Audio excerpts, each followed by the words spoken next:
עכשיו אנחנו נכין קציצות מלאות בהפתעות טובות. קציצות זה מתכון מאוד בסיסי שאפשר לעשות ממנו נפלאות. הכל בטעם, הכל בתעוזה, הכל בכל מיני דברים מעניינים שאפשר להכניס פנימה לתוך תערובת מאוד בסיסית. הכל בקערה אחת. יש לי פה בשר עגל טחון, טרי, אדום ומפתה עד מאוד. אליו אני מוסיפה ביצה אחת. בצלי שאלות קצוצים, הם בצלים עדינים יותר, קצת מתקתקים. ובמקום פירורי לחם, אגוזי קשיו כלואים, קצוצים דק דק דק, כמעט תכונים אפילו להפקה, שיחליפו את פירורי הלחם. מוסיפים שום, בצל ירוק קצוץ, מלח, פלפל ורוטב סויה ברביקיו שיש לו טעם מתקתק, קצת מעושן, שמוסיף גם נימוכות לקציצות וגם טעם מתוק שמתחבר מאוד יפה עם העגל. זה רוטב סמיך מאוד ועשיר מאוד, אפשר לראות שהוא ממש סירופ.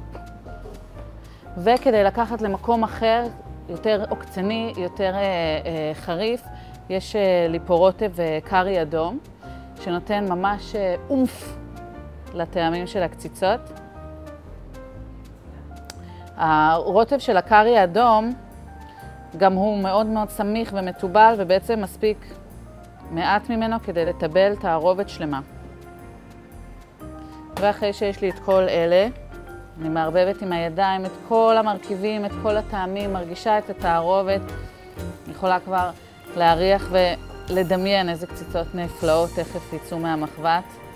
את הקציצות אני מטגנת בשמן אורז, שהוא שמן עדין ומעודן, יש לו ערכים תזונתיים נהדרים, ויש לו טמפרטורת שריפה גבוהה, כך שאני יכולה לטגן את הקציצות שלי ללא חשש.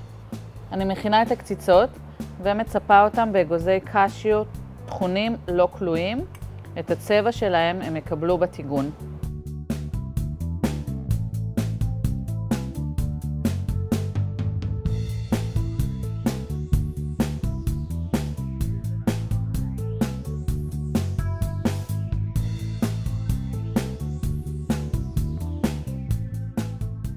אל המחבת שבו תרגנתי את הקציצות אני מוסיפה את מרכיבי הרוטב ובעצם משתמשת בשמן שספג הרבה טעם, שיש בו הרבה דברים טובים.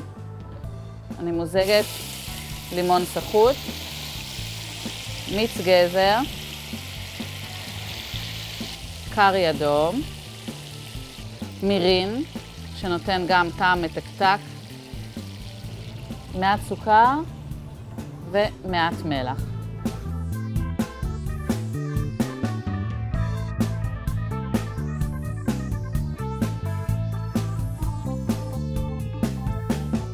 בתיאבון.